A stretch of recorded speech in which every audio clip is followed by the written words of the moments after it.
Welcome to the Working Tools Podcast, where today will be part 4 of our discussion of the speed of masonry when things go too slow.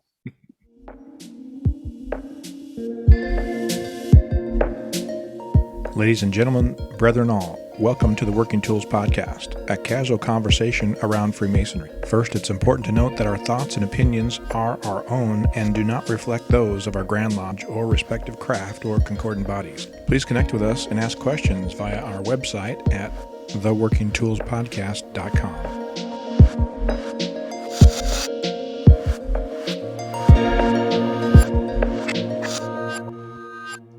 Today on the Working Tools Podcast, we have our usual cast of characters here, Worshipful Brother Stephen Chung and Jarrod Dunham from the Grand Lodge of British Columbia and Yukon, and Very Worshipful Brother David Colbeth and myself from Matthew Appel from the Grand Lodge of Washington. And we're going to be continuing our little series of discussions on the speed of masonry. We talked in the past couple episodes about things going, what we felt was too fast with the speed of initiating people and getting them through the degrees, and the speed of people going through the officer line. And so we sort of wanted to discuss briefly the when masonry moves too slowly, which certainly happens a fair amount of time. I know specifically, for instance, in my lodge a few years ago when I was master, we talked about buying a building, and there was a church that was a former church that was for sale, and it wasn't perfect, but it was pretty darn good, and we could have made it work, and there was a little space that we could rent out. It was going to work out for us. But they got 2 offers, and our offer had contingent in it that it had to be approved by the bureaucracy of Grand Lodge. And all honesty, our offer was probably a little lower than the other one too, because we're Masons and we're cheap. But but they went with the other offer, and I'm in my heart, I believe at least part of that reason was that the lodge just grinds slowly. By the time we had voted on it at a monthly meeting, and then vote on the change of location, and then Grand Lodge approval, and et cetera, it was, it'd be months. So anyway, that's my sob story of when masonry takes too long. Do you guys have thoughts on this problem? Well, you mentioned we're going to discuss this briefly, and I don't think we've done anything briefly on this show ever. As soon as it escaped my mouth, I thought to myself that was the wrong thing to say, but I had to keep going at that point. We take the whip out and beat that animal. So your story is interesting. Coming from that profession, there is a cycle and a market, and so I don't know that I would totally blame masonry. I do understand what you're talking about, in that there is a process, and that's a great lesson for lodges or in temple boards or building owners, whatever in general, to pre-approve, to plan for that kind of stuff. That's a whole. I think we've got a show somewhere about long-range planning and about temple board management and that kind of stuff that we could probably reference. But that would be something good for temple boards and lodges to discuss about what they want to do in the next 10 years or 15 years or 20 years or whatever, and plan for those things and set up committees and set up, hey, you give authority to members that have that knowledge and ability to execute those things. And so, if we do everything by committee, boy, let's create a committee for that. Then it never gets done. Right.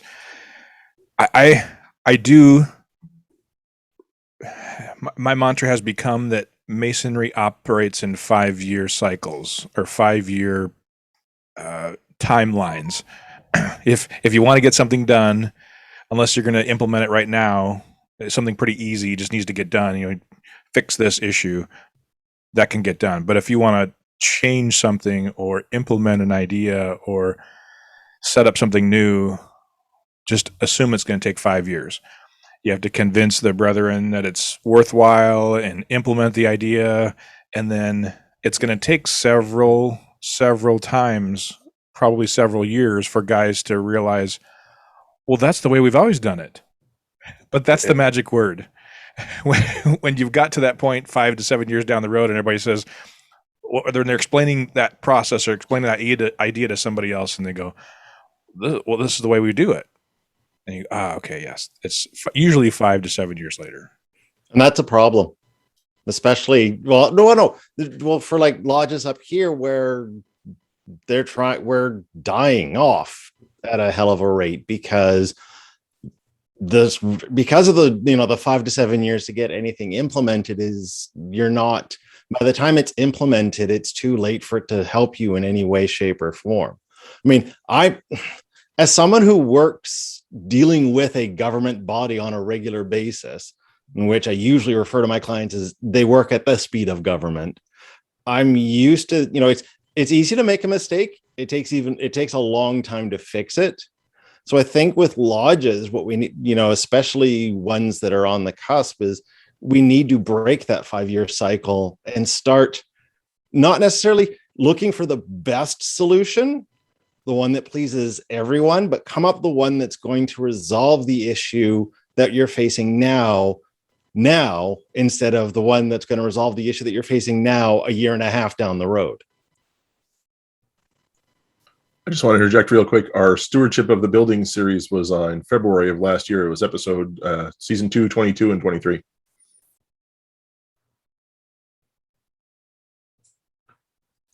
And I totally stalled the conversation out by saying that, didn't I? Wow, that really stalled the conversation. It all comes to a screeching halt.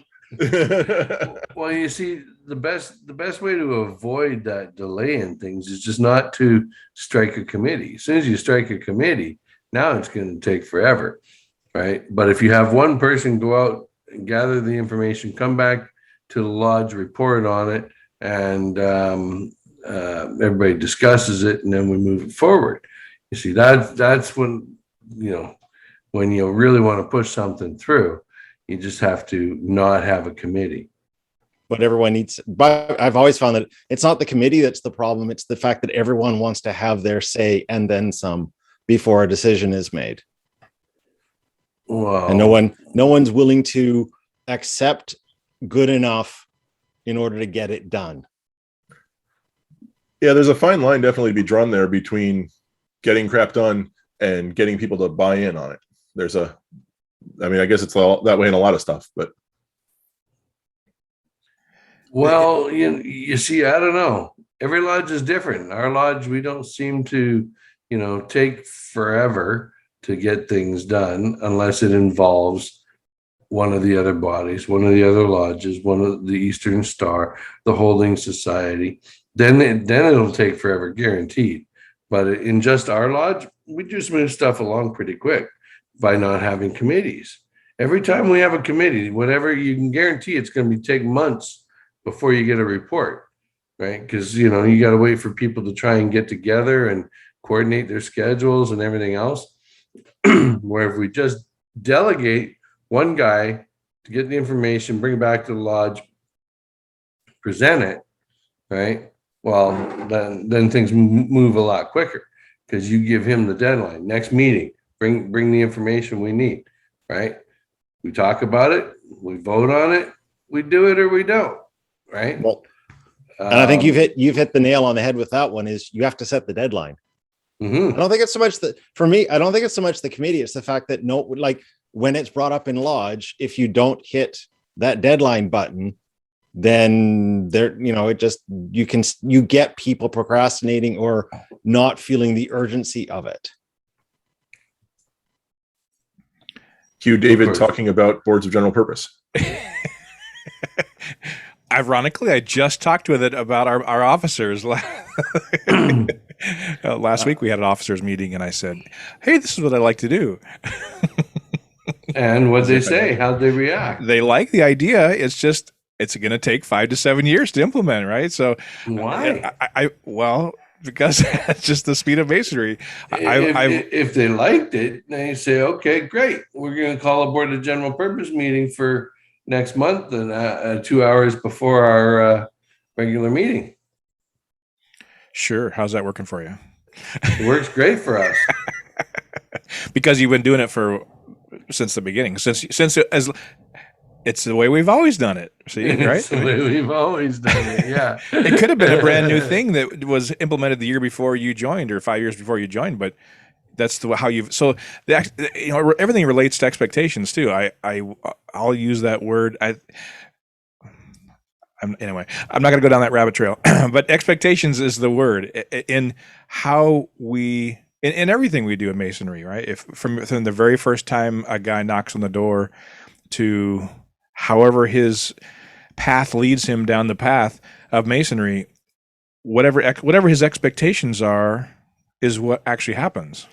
I've said it many times before.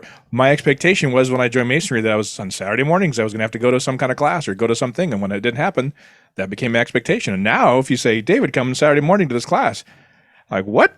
I'm not going to get up on Saturday morning and go to a class. Now you know why there was no class on Saturday morning. But if that was the expectation, and so to set that, again, it's going to take some time. So first you got to get buy-in from people, and then you got to get them to come, and then you got to get buy-in from higher ups, and so there is a process. And yes, we talk about speed of government or speed of Masonry, whatever, but there is a process to make it happen, to get the word out, to get guys committed to it, to get them used to it. We've been doing social nights at our lodge. It's been about 5 to 7 years. I mean, COVID kind of hit a wrench into it this last couple of years, because we haven't really been able to do it since we've been doing it again since about June. May really is our unofficial first one when we were allowed to do it. But it's been ironically, about 5 years we've been doing this thing. And people, it's so funny. I said, I think it was to our officers group, not to pull them out of to point them out, but I said, hey, what's happening on July and on November? And they said, they're trying to figure out what day is that. And then they realized, oh, that's the fourth Thursday. Yeah. Oh, it's social night. And so if you were to ask any members of our lodge, if you were to go and ask 20 or 30 members of our lodge, hey, when's our social night? I don't have the 100% confidence that all of them would know it's the fourth Thursday at 7 o'clock or 6 o'clock, whatever.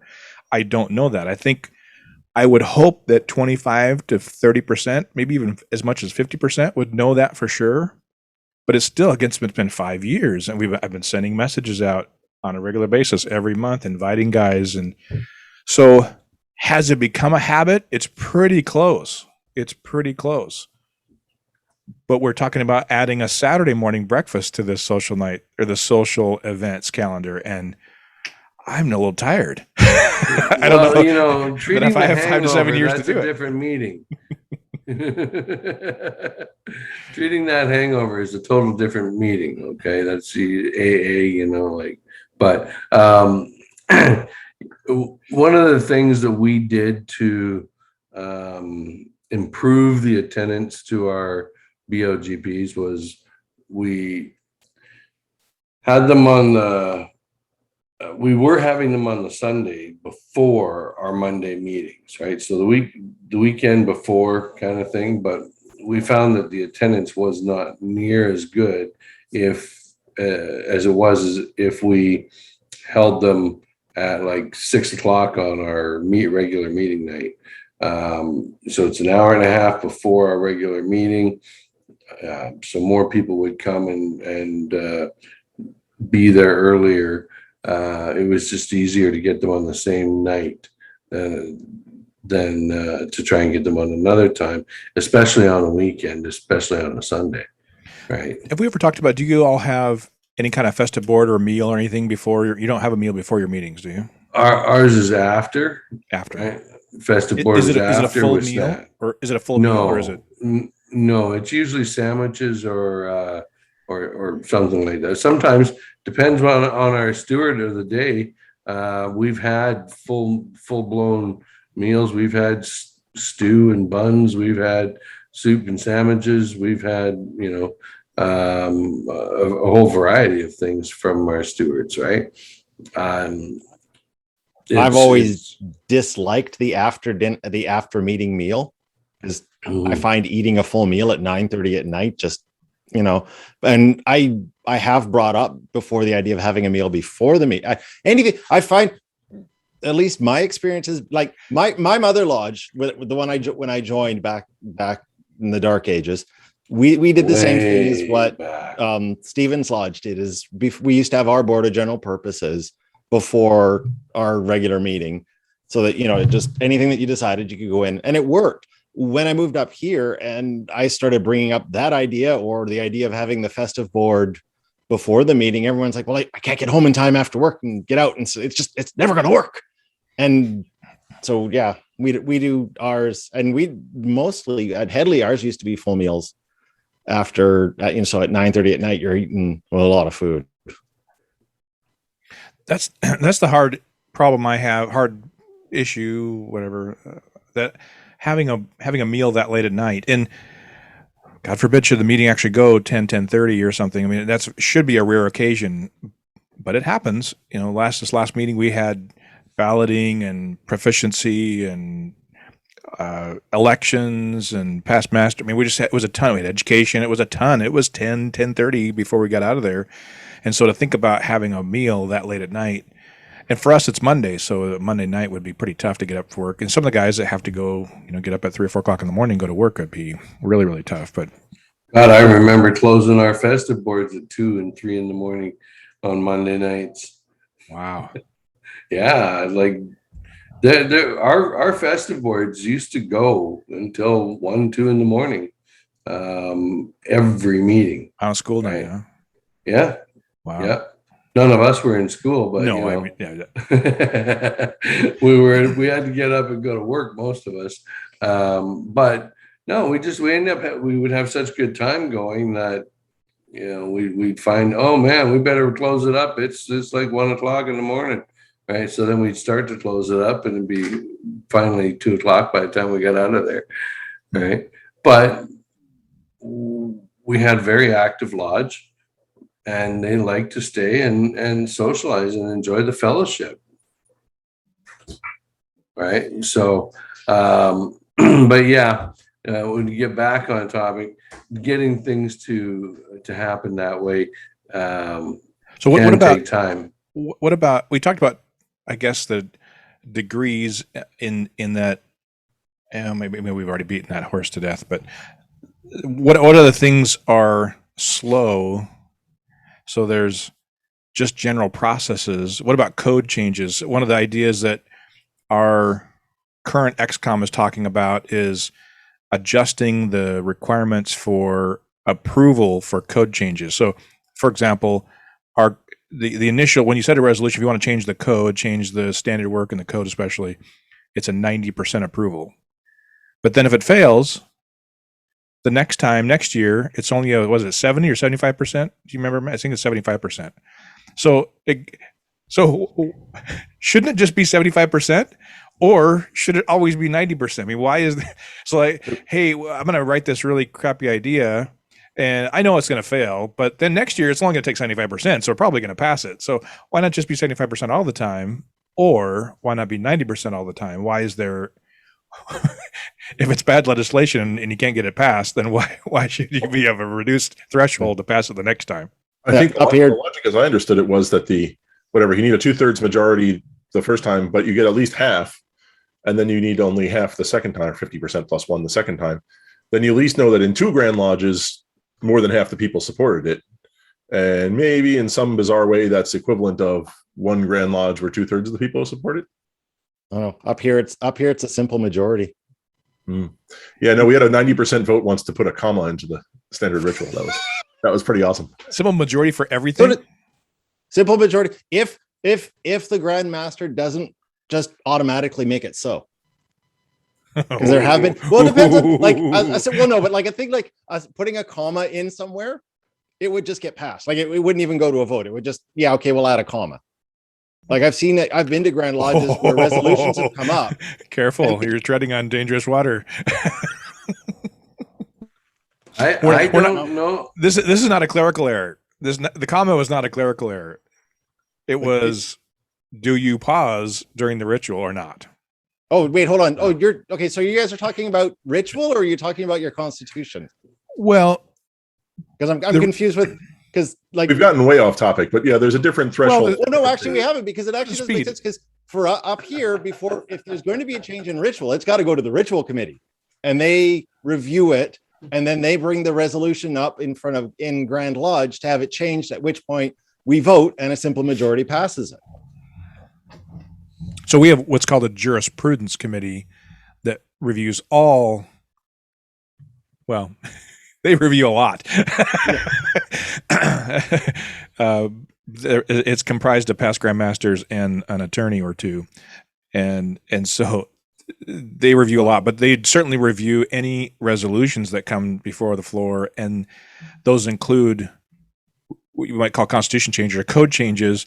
but also the standard work changes is a higher threshold for us.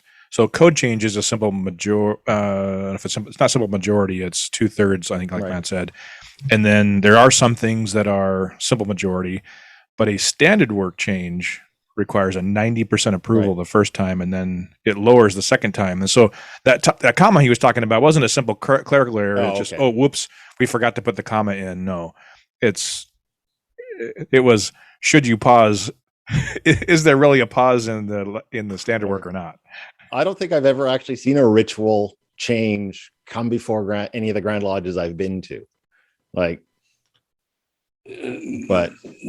I've seen ritual change come in Grand Lodge, but that was for it was one of their proceedings. It had nothing to do with regular lodge stuff. It had to do with the opening a Grand Lodge, if memory serves me correctly, but that was years ago.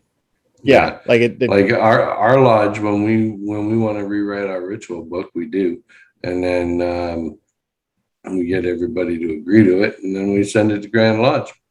This is what we're using, but we're grandfathered. Our lodge was 1954, I believe. So we just before where lodges were forced to use this other ritual. Thank goodness. That's a whole other discussion. Yes, it could be. There's a discussion that should be done is should rituals be standardized? But that's not this discussion. only if you want to go with the ancient work, because the funny Canadian work, you get up and down too often. So no wonder they need more knee surgery than anybody else. So, but that's actually one of the things, even like to change your lodge's code. If we want to move where we're meeting, it takes 2 months to do that. You have to talk about it at a meeting, and then you can't vote on it until the subsequent meeting and that sort of stuff. My lodge just did this a couple of times for whatever reason. And it's a process. And there's a part of me that says that, there's a fairness contingent there. If you're going to change the time or date of your meeting, you want to make sure that everybody knows before you vote on it, because, whatever, if that's the only night that somebody can make it or something, you want, again, it's between inclusivity and getting stuff done, right? If you want to talk to people to get about getting this done, and then you have to notify everybody so many days ahead of time and everything before the vote, you don't want to move it without them. But on the other hand, dude, we just want to meet half an hour earlier. Yeah. Well, it's bureaucracy, isn't it? I could see also when people were traveling to lodge meetings by horse, you needed to allow for time, and maybe it was longer before us, but this is the way we've always known it. It's still, it's a month to give somebody an opportunity, a month notice to attend and to say their piece. It's interesting when you do something controversial, like in our case, a few years ago, we raised our dues. Whoa, hey, brother, haven't seen you in months. It's great to see you. Or haven't seen you in years. It's great to see you. And so, maybe you should have a controversial issue every quarter or every year to see who's really interested, who's really paying attention. Well, yeah, that would work. It would pay. It gets them who pay attention to come out, especially when you put weird things in your notice. Right. Are you putting weird things in your notice? Well, at one time, our secretary would have a little fun with the poor grammar, he would call it, and it was really a test to see if anybody was paying attention. He'd purposely spell something wrong or use bad grammar just to see if anybody's actually paying attention to what he wrote. But right. Once again, we're Canadian. We're too polite to point it out.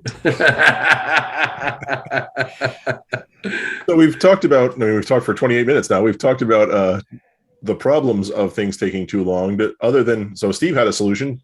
Don't do committees. Have I know what you call them, chairman without committees, making recommendations to the lodge as a whole. Do you guys are there other thoughts of things that would help stuff to move along? Or maybe we just accept that it takes a while to do things and stop trying to move everything else faster and just accept that Freemasonry works at a certain pace and just be happy with it. I'd like to take a shovelful faster from over here and put that shovelful of faster over there. Yeah, I think there's a if we look at what Freemasonry is and what it's about, I think there is a process involved in from the very beginning, and so depending on what that process is, there needs to be time for change. And yes, I was used to working for myself and being able to just do things on the fly. And so when I joined Masonry, I said, "Oh, I want to do this and do this and do this and do this," and then I realized I've got to convince a whole cadre of guys that this is what we should do or how we should do it. And so you had to kind of slow down. And then it was also great as you're going through the process, realize, oh, that's a great idea, or that's a great addition or a great change to the idea.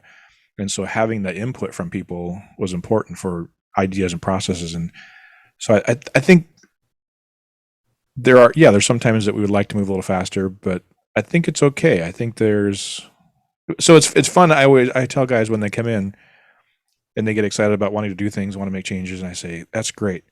Just understand it's like the dripping of the water on the stone. It takes a while to make the hole in the stone. It takes a while to change things. One of our past Grand Masters was a retired Navy a few years ago, Jim Kendall. We had him on the phone, and he talked about, and it's been used several times since then. He used the idea that Grand Lodge and Masonry in general was like a battleship, and you can't just turn a battleship on a dime. You have to, if you think about, if you watch any Navy movie or any water vessel movie like that, or submarine, you get the commander, he makes the order, and then it goes to the next guy, goes to the next guy, goes to the next guy. And it's kind of like how Lodge operates, right? The master says something, and then the senior warden says something, the junior warden says something, and it goes on and on and on. And pretty soon it gets to the person where it actually changes the rudder or changes the power or whatever. And then the ship starts to move.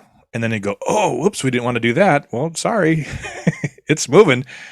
And so, again, we've used that analogy a few times recently. I won't name names, but someone in our Grand Lodge group I was talking to, we were talking about how after COVID, we were concerned that there's going to be some lodges as part of this battle carrier group that are dead in the water. And I said, yeah, there may be a couple that have stopped their engines and didn't know what to do. Grand Lodge has kind of continued. But I also think there's some lodges that maybe their engines are still running, but they just have drifted off course. And so those of us that are still in this carrier group, they're still in this formation, we need to get our spotlights out and start flashing at them and say, hey, we're over here, and signal them and let them know that there is still continuity happening in Freemasonry, and especially in the Grand Lodge, that, hey, we're still operating, we're still functioning, we're still moving forward. There's still opportunity.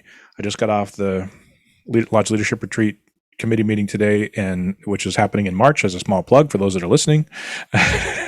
And Wenatchee, get your registration will be coming out in less than a couple of weeks, for Washington anyway. And so there is still things happening. There are still things moving forward. It is the speed of Masonry, but it's still opportunity. I'll say on a lodge. Oh, sorry. Go ahead, Steve. No, that's okay. My impression is, as secretary on a lodge level, who's done a fair number of bylaws changes and stuff that requires votes and that sort of thing, it is, man, does it make it easier if you're ready going into it.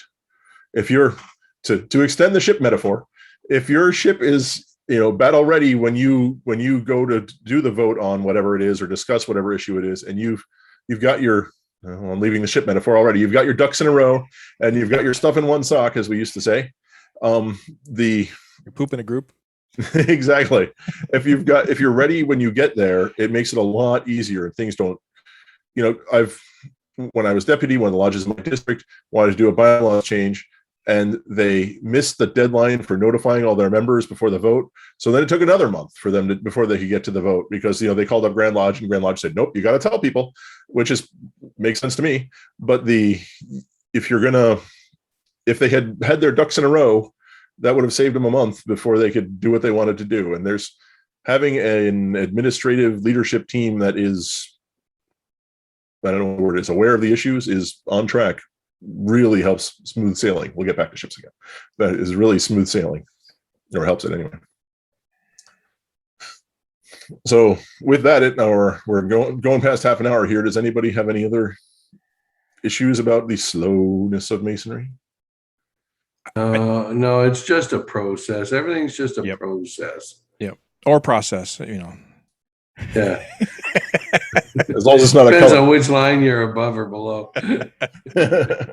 All right. Well, with that, I want to make a quick plug not to forget to subscribe to our YouTube channel or on your favorite podcast app, whatever it is you use, Apple Podcasts or anything. We want to thank our supporters who are out there and send us a good review or a couple of bucks on the Anchor FM app. It's pretty handy and helps keep us moving forward and getting things done. Helps to, if you will, make us move a little faster. So with that, on behalf of David and Jarrod and Steve and myself, thank you all for listening. And we look forward to talking with you again next time on the Working Tools Podcast. Goodbye.